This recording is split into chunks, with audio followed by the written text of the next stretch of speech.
Uh, Good morning. A little bit of everything podcast. Luck is in the building. Lovely Tuesday morning.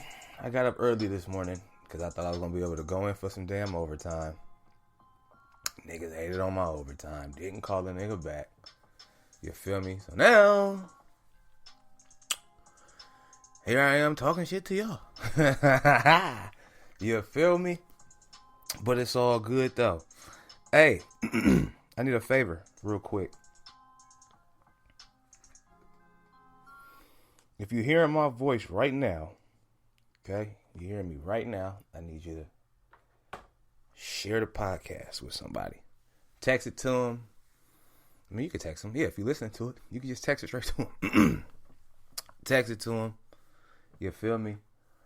Your boo, your friend, your homeboy, your homegirl, your neighbor, anybody. Just text it to them. Just, you feel me? Just put it in their atmosphere so they can hear, you know, young man, late 30s, movie star smile, exceptional voice, you know, nice brown complexion. Talk about a little bit of everything, you know what I mean? Like, we can, let's share the wealth. Let's not withhold. So, if you're hearing my voice, go ahead on tap that, them three dots at the bottom of your right hand on your iPhone, and push that share. Send it to somebody that you know ain't gonna get you in trouble though, because I might get wild and I might say something I ain't supposed to be saying. But and I'm off this pain. I got a little bit of Douce flowing. It's officially my day off, for real. So I'm just sitting here doing the thing. So let's just get down to the nitty gritty. So yesterday, I think it's been floating for a couple of days though. T-Pain it's a video, I guess they interviewing him, and he's talking about how he was on a flight with Usher, baby, and Usher told him to come to the back, the first class, and I'm guessing T-Pain said that Usher said that he told him to his face that he ruined music, and it had to be, I don't know, I'm assuming maybe 2000. I mean, when after T-Pain kind of fills it out a little bit, maybe somewhat, and then T-Pain said let him in depression. Now, I don't really want to dabble too much into the depression part, but I think T-Pain did get a little bit of a short end of the stick. Maybe he was self-imposed. Maybe he really was depressed. Maybe people was really just dogging him out. But here's what I think. First of all, to me personally, T-Pain is one of the GOATs. T-Pain made some great music, had a great run. And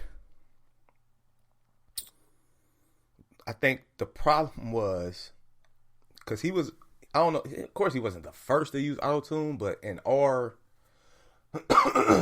new generation, you could say, he was using it like heavily, and he ushered in the wave of everybody doing it. Now, I don't blame T-Pain for how auto-tune really messed up kind of R&B and started having rappers doing it. I blame Wayne for that more than T-Pain, or you could blame Kanye for it, because Kanye was doing it after T-Pain started doing it. But like I don't think T-Pain is the problem. Like even the Death of Auto-Tune songs. Like, what did Jay-Z say? Because I was looking at it earlier. I'm going to read to y'all verbatim what he said, because there's people on there on the internet upset with Jay because he said something about T-Pain making a song. The nigga Jay-Z said he had to draw a line in the sand, saying while he appreciated the use of auto-tune by artists with the ear for melody, like T-Pain and Kanye West, far too many people had jumped on the technology and were using it as a crutch. One of the partial inspirations for Jay-Z to write the song was hearing auto-tune being used as an advertisement for Wendy's fast food chain. It made him feel like that it made him feel like that what was once a trend has became a gimmick. And that's kind of real though. Once Pain kind of put it out into the world, it kind of became a gimmick. Everybody started using it. Everybody started trying to bubble off it or do something with it. And somebody may feel like, and that fucked music up. R&B singers was using it, didn't need it. Like, it's really, like, T-Pain can sing. Have y'all heard T-Pain sing? T-Pain can really sing. But a lot of artists was just using it that couldn't even sing. Rappers started using it out of the wazoo. Future was using it. Future still use it. Future was using it. Wayne was using it. Like, a plethora of artists was just using it. Like it was just, it became auto-tune became oversaturated. But like I said, I don't think it was right for Usher to say that to him if he actually said it like that. But I mean, he's not really lying. Like what T-Pain put into the air, to the atmosphere, kind of fucked up music somewhat for a lot of people. And so, but again, like I said in the beginning, T-Pain is a GOAT to me. He's one of the greatest. T-Pain ran the bag up for a few good years. What did I say? What was that? 2005? From 2000, maybe 5 to 10? He had to run. He was doing the damn thing like he should have. So, but a lot of people feel like he was bullied, but then, he had the thing on his Instagram, maybe it was probably last year, where he had a bunch of people DMing him, wanting to work with him, and he didn't know how to check his DMs the right way. And he had hundreds of messages from all kinds of celebrities and people giving him props and love, and and he missed out on that too. I don't know. Like I said, some stuff could be self-imposed. Some stuff can be, you just overthink it, and some shit could be real, but I don't, like I said, what he ushered in, it really changed music. Some change isn't always good. Some change is great. It just, depends on how you want to slice that pie.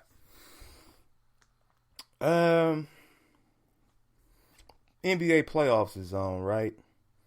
And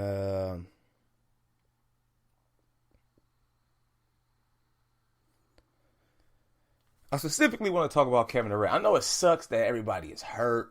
Steph didn't make the playoffs, and AD was hurt, and Bron them not in the playoffs now, and now Kevin Durant them ain't in the playoffs. But it's good to see every now and then you need other teams to just, it happens in the NBA. Teams just dominate for a long stretch, and then boom, some other team just pokes in there and wins one, and then it goes back to teams dominating for another stretch, and then boom, somebody just poke one in there that you didn't see coming, and then, like, for example, it was the Lakers, and then Detroit stuck one in there, and then the Spurs won a few, and then Boston, and then the Lakers win back to back, and then Miami, and then Dallas sticks one in there, boom, and then Miami wins 3 out of 4, or 2 out of 4, because the Spurs get 2, and then boom, the Warriors get one, and then the Cavs get one, and then boom, the Warriors run another one up, 2 more, and then Raptors stick one in there. Like, it's like that. And then the Lakers are big, it happens every now and then, just a team that ain't really been a team or ain't really did nothing, just bow to get one in there. So, but Kevin Durant is what I want to talk about. Kevin Durant was balling, and I don't think he should have left the Warriors. And maybe he don't see it like that. Probably don't. Probably didn't even think about it. Maybe he is, but he should have left the Warriors. If he was on if he was on this Warriors team this year, I think they would have won a championship. Just him and Steph. it's a dip. And let me say this. I know a lot of people want to blame Draymond because they had their whole thing in LA that night and he called him a bitch and you was leaving us anyway and all that old good shit. KD was leaving. KD had a 2-year deal. The third year was an option. They won back to back. He signed the third year to go for the three-peat. Once he signed for that third year, he was gone. He wasn't staying here. And it was evident. This wasn't what he built. Like, he came into something that was already built. OKC, he built. But didn't work out. He went somewhere, he won, but it was already built. Brooklyn wasn't built. So if he would have won this year, it would have just been his thing. He actually did the damn thing. He won the damn thing. He carried it, so forth and so on. And it sucks that, Kyrie got hurt and Harden was hobbled. We're going to have a real conversation about Harden one day. About how small he plays in big moments, whether he's injured or not. Because he does it far too often. But he should have just stayed where it's difficult because he wasn't going to never get the love he thought he was ever going to get. He wasn't going to get the Steph love or the Clay love. But the situation would have been better for him if he would have just stayed where he was. Brooklyn is Brooklyn got a lot to work on too, though, because they pretty much mortgaged off the team to get Harden, and now they kind of stuck. It's gonna be interesting to see how they try to build around Durant and Kyrie and Harden, because you're going to need more than just 3 superstars. The Warriors had 3 superstars, and they still needed a good bench and big men and other clutch shooters to come through for you, which Brooklyn didn't have with they 3.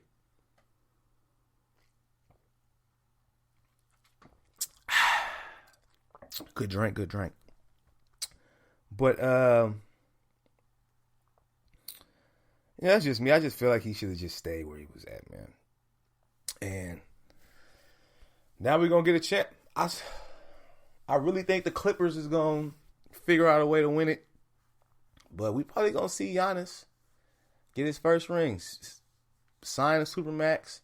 Stayed where he was. Didn't go chase a super team. Didn't go make a super team. And win one. I wouldn't be shocked if that happens. So we're going to see. We still got a good few weeks left of basketball. Booker is out there balling, looking good, and we just gotta wait it out and see how it's gonna turn out. But it's a lot of people complaining about it's so many fans of the big organizations that they don't really want to see small organizations win, or it's boring to them, or their favorite player ain't in it. But that's how the NBA is sometimes, man. A lot of people didn't think Dallas was going to win when they beat the Miami Heat. Or you feel me? And the finals wasn't boring because LeBron was in it, but nobody wanted to see Dallas win.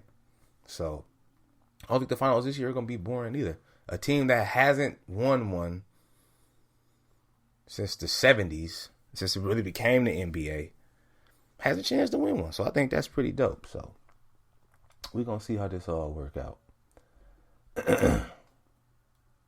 So y'all keeping y'all masks on?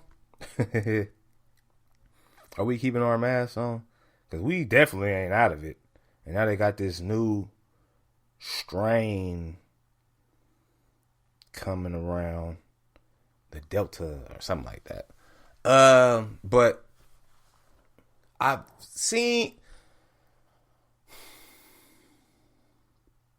been out and still had the mask on. I lost my mask. We went out last weekend and I lost my damn mask. Going from one spot to the next. But it ended up being cool. But I'm vaccinated, so I really wasn't, too worried about it. But I'm not really comfortable just being around just anybody without a mask on. Like if you go out to eat, they still, kind of separating people and things of that nature. But I don't feel comfortable just being in a grocery store with no mask on, even though you can't really do that yet. Most grocery stores still make you wear masks. But even events or at the mall or like wherever the fuck, like you don't really know who. Like me and my mom was having this argument, discussion, debate. We weren't arguing, we was debating for sure though about her neighbors. Ever since the pandemic started, she has her neighbors across the street, and the neighbors have have been partying since the goddamn pandemic hit. Like every other weekend is somebody's birthday or some event or boxing match or football game or basketball game or whatever the hell, they was doing it. So I was explaining to her that it's a lot of people who only be around a certain amount of people and they're comfortable just being around them. For example, like the homies in the hood. The homies in the hood are around each other all the time. So they wasn't really wearing a mask around each other. But when they would go somewhere else or they'd be around somewhere else or they'd be around other people, they would have masks on.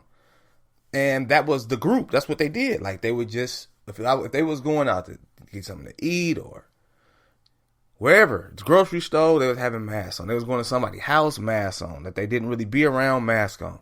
But when they was around they normal people that they always be around, they didn't wear a mask. And nobody really, I don't think anybody out of that group caught coronavirus. But you know, if you around certain people, like you don't really be tripping like that. Like I told her, like when I was around my brother, like me and my brother hadn't worn a mask around each other since the whole thing started. But I know when he at work, he wearing his, or when he goes somewhere else, he wearing his. And when I'm at work, I'm wearing mine. You know what I'm saying? So I'm around other people, I'm wearing mine. So like, you know, people are going to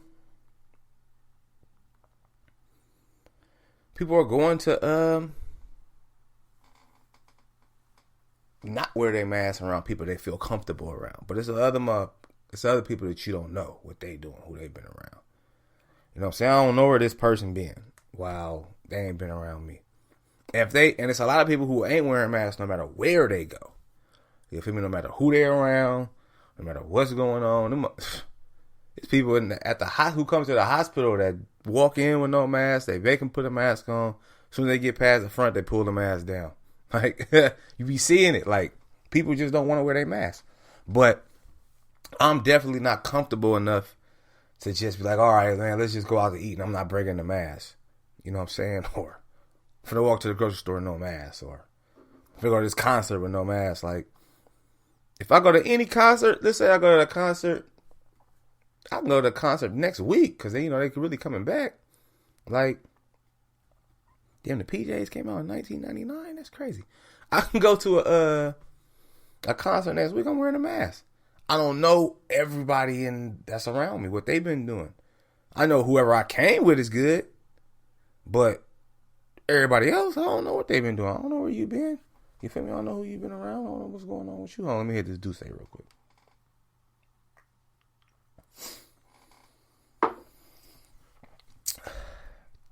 Whew. It's good for the soul. But yeah, I don't know what you've been around. I don't know what you've been doing. So it's like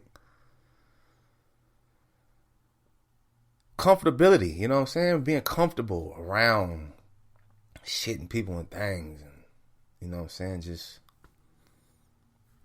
you got to be able to be comfortable in your own skin and make your own decisions. So, wait. Doing your thing, man, just be safe with it. That's all I ever say. No matter what's going on. Do your thing. Just be safe with it.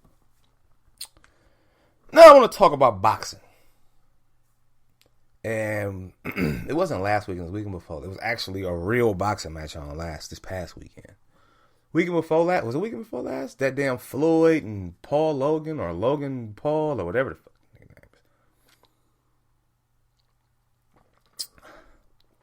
is. What? We went back and forth with this in the group chat, and James and Nick make valid points about how this is really not the atmosphere, not the era, but just the times that we're in, where you can do gimmicks, because that's what I call boxing now, or Floyd when he boxes, a gimmick. You can really do gimmicks and get a and get away with it. You know what I'm saying? And and it's just, when I was growing up, man, boxing was like the real thing. Like, it meant everything. It was bringing families together, and motherfuckers would talk to each other for weeks and years. Oh, Tyson finna fight. Holyfield finna fight. Lennox Lewis finna fight. You feel me? Even when Floyd was Pretty Boy Floyd, it was coming together for that. You know what I'm saying? But now it's just like they had Lamar Odom, and I guess it's the brother of the dude that fought Floyd. No, it was Nick Carter. Mind you, Odom is 6'10", and Nick Carter is probably 5'6" with heels on. Lamar Odom whooped his ass. Like, that was kind of like a celebrity thing, but it wasn't even like real. Like, it was, it was more funny than real. But Floyd is a professional boxer, like a real one. Like Floyd's one of the greats.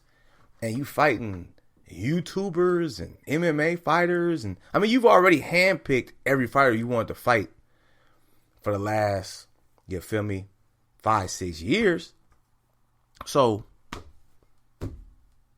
what the fuck, nigga? Like, handpicked boxers.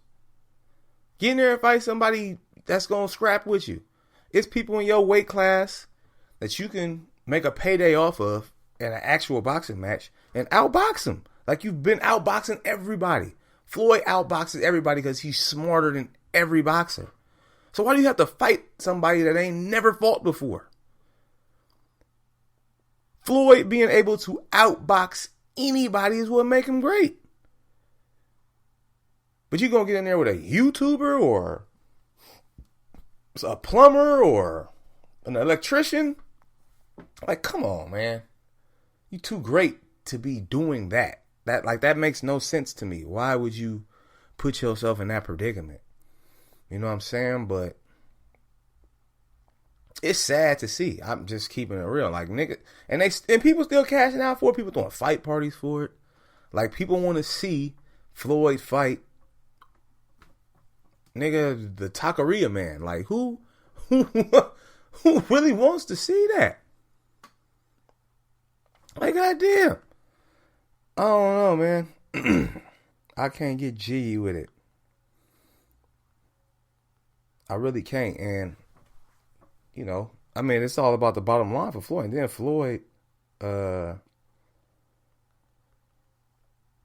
Floyd bets on himself, so he, like, pretty much doubles his money, which is crazy. But, I mean, you got to do what you got to do. You feel me? He got to keep the coin coming in. Like I said, who did he fight? Who did he fight? It wasn't Pacquiao. Was it the fight before Pacquiao where he was making like $300,000 a second or some shit like that? And I said to myself, man, I hope we don't get a 30 for 30 one day about Floyd being broke. You know what I'm saying? Because that happens. Like, you over extend yourself. And sometimes I think Floyd just be like, man, you know what? I can just fight anybody and everybody gonna watch. Like, he know he got us. Well, not us. He know he got y'all. He know he got y'all on the hook. So he can just, nigga, I'm gonna fight. Who popular? That's who I'm gonna fight. I'm gonna fight Lil Wayne, and everybody gonna tune in to watch it. Like, come on, man. I'm done with this topic. I'm over it, bruh. That shit a gimmick now. All right, so let me tell you, I got two more for you, and then I'm gone. So let me see when this album came out, because I was at work the other day, and there we go. I was at work the other day. Ooh, Jesus, that was September 97? Oh, wait, let me go. Oh, my God. I'm really old. I was at work the other day, And Anytime came on by Brian McKnight. Do I ever cross your mind anytime? Do you ever wake up reaching out for me? Do I ever cross your mind anytime? I miss you. Brian McKnight. And so, which was a great goddamn album. But at the time, I was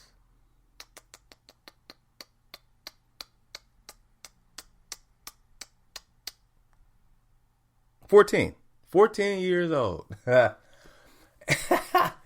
was 14 years old. We all went on this family trip to Texas. And well, it was my family, but it was a bunch of other families. None of us were related, but we just all knew each other. So it was like a family trip. And I had a crush on this girl so bad. And the album had came out, I think, a month before, but I was listening. I didn't find out.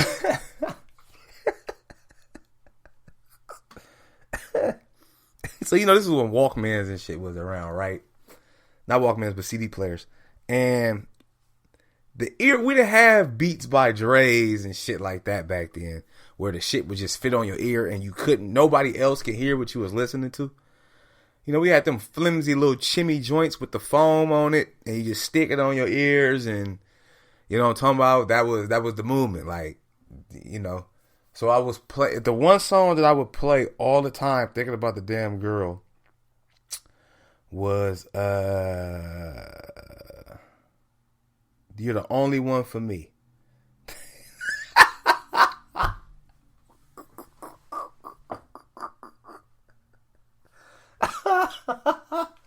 Boy, I had a crush, man. A crush, big crush.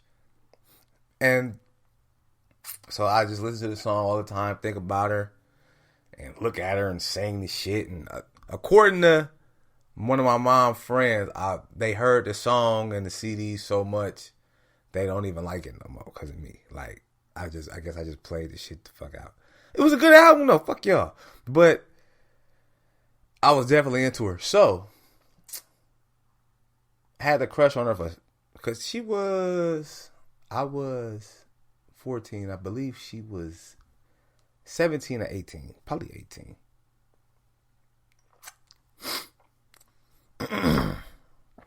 But yeah, I was into baby. Big Tough as a kid. That was one of my first real crushes. And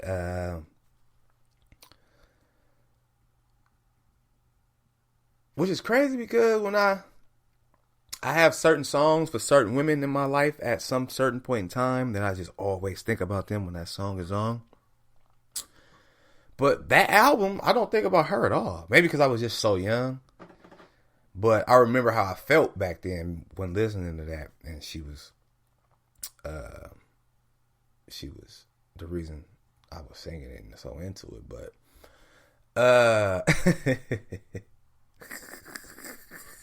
that's hella funny how you could be young and just be into somebody hella much and just want them and want to be with them. And like, bro, you don't even know what the hell is going on yet. Like, at all. You don't even know how this shit operate yet. As a young person, as 14, 15, 16, 17, 18. You don't know how none of this shit really go. 19, 20. You don't know how none of this shit go. It's people you done loved your whole teenage career and you ain't seen them in 15 years, 20 years, 10 years. You ain't seen them. You feel me? People you had the biggest crush on in middle school. You ain't seen them the rest of your life. And even when you do see, I ended up working with her at one point. And we were on a couple of dates. You feel me? And she wasn't my type at all. Like, we didn't bone or nothing. Like, she just wasn't for me. But I loved this girl at 13, 14, 15. But when I got like 24, she was like, hey, all right, you all right, I guess. It ain't, nothing to call home about. You decent, though. And And the crazy part is one of my homeboys ended up having the biggest crush on her. And he was like, but he had a crush on her while she was still trying to get with me or keep whatever we had going. And I'm like, yeah, bro, go ahead on and get her. Like, go ahead on and make that happen. He got her, and she broke bro down like a sack of weed. But, I mean, at least he got her. Shit. That's a moral victory, right? Moral victories are better than none, I guess. But, yeah, man. That's hella funny, but that's hella funny when I just looked at that. Once I found out when the album dropped and where we was at, it just spun me all the way around. Because when I heard the song, I was like, oh, I'm going to talk about the album. Because I remember liking her. But when I looked up exactly when the album dropped and where we was at, it's like, ooh, nigga. Woo!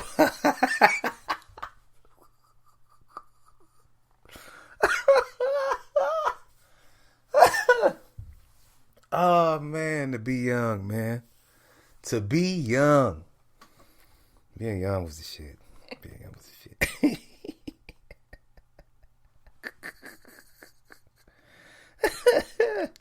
That's hella funny.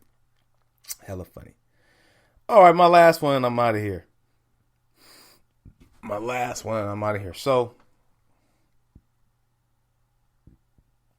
I'm already on my last one. How did I get to my last one that fast? That's crazy. See what happened when you're having fun? You see what happened when you're having fun. Is that my last one? Oh, maybe that was my last one. See, having too much fun. Having too much damn fun. You know what? I do got something I want to say. I'm going to just throw this out here. I'm not even going to go into full detail how I want to go into full detail. And I'm going to actually leave it with an asterisk next to it. Because one day, I'm going to go into full detail about it. But I'm going to just strip tease you a little bit. Let me hit this Douce one last time. I got a little left.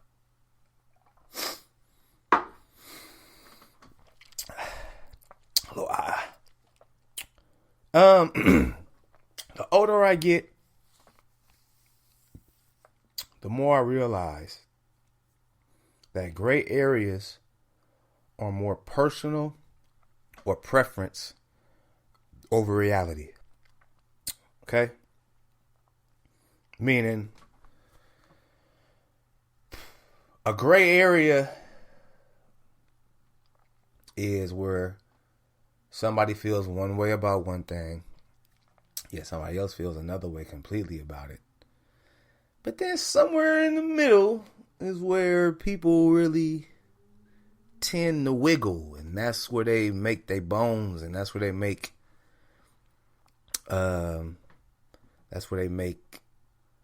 excuses, kind of.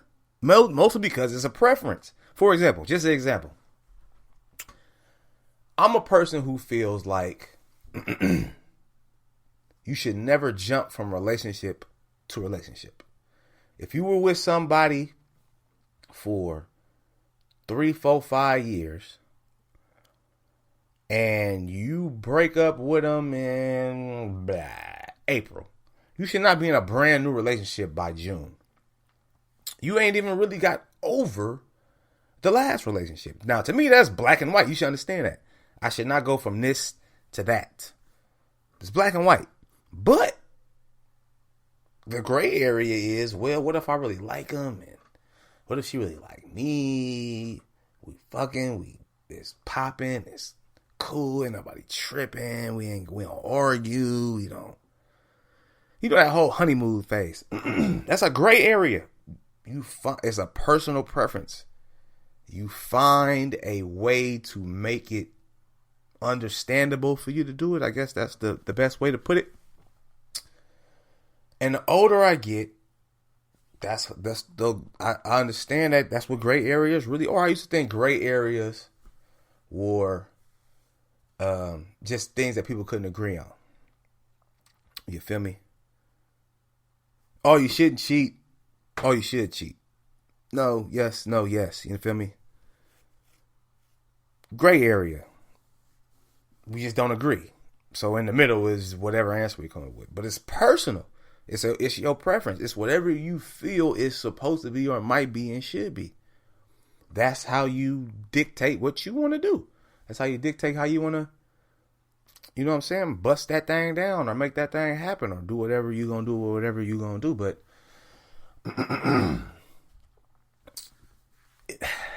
it's like I said, it's a gray area. It's whatever you think is, whatever you feel is going to work for you, that's what you're going to do.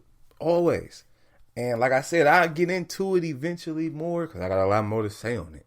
It's a little strip tease, you feel me? It's a little strip tease for y'all to think about. Because I know we all got our gray areas. You know what I'm saying? We all got our things. And it's not even about relationship shit. It's just in life.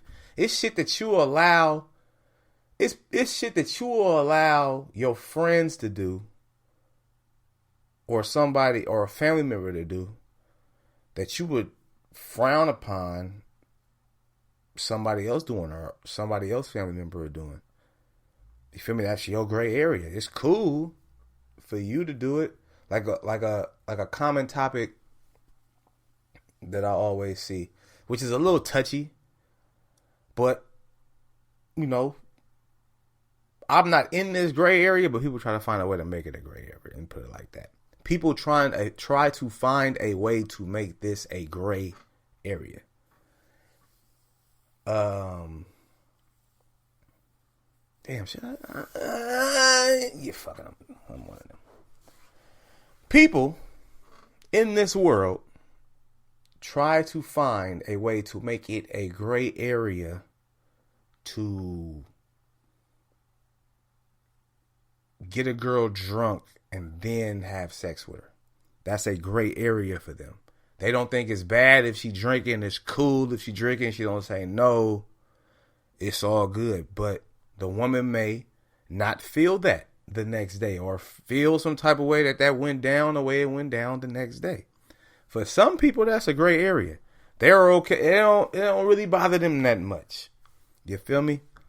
They cool with doing something with somebody that's overly inebriated and can't really say no. And, you know, I'm not one of them niggas. It's black or white to me. It's, are we vibing to the point where this is cool? Because if we ain't vibing if I don't get the feeling like this is cool to do before I get you some drinks in you or you get high or whatever the fuck, I'm not doing it. But it's some people who gonna get her as own as she can and take advantage of that situation to their, their liking. That's a gray area for a lot of people. A lot of people. So, just gray areas. It's a line in the sand, man. You got to know where to draw it on my end. That's how I feel. But, it's something I tap into a little bit later. I have some personal stories that I can use to, I got some personal stories I can use to show gray areas that I agree with and don't agree with. You know what I'm saying? So, just something to think about next time you listen to a nigga. A Little Bit of Everything podcast. Definitely tapped into a little bit of everything today. I gave you some sports. I gave you some real life. I gave you some music. I gave you some entertainment world. A little bit of me liking women at the tender age of 14. That's going to be funny to me when I listen to this, because I always listen to my podcast maybe like 3 or 4 days after I post it. I post it. Listen, I posted today, and then I get feedback on it for, tomorrow and Thursday. And then maybe Friday or Saturday, I just listen to it, and shit be funny, so, yeah, that's what we're going to do. But I appreciate y'all tuning in. If you're listening to the very end, go back to the beginning. Hit that. If you got an iPhone, hit them bottom 3 joints. If you got an Android, I don't know whatever joints y'all got, but share it with anybody. A friend, a foe, a family member, a romantic interest. Like, it's quick. Boom. And they ain't even gotta listen to it. Just share it. And maybe they will listen to it. You know what I'm saying? You ain't even I don't even want you to put it on I do want you to put it on social media if you're listening to it. But pop that thing to somebody personally for me, please. You know, I missed a significant amount of time trying to get my swag back a little bit. And yeah, we're gonna go from there. A little bit of everything podcast. I'll holler at you on the flip side. Peace.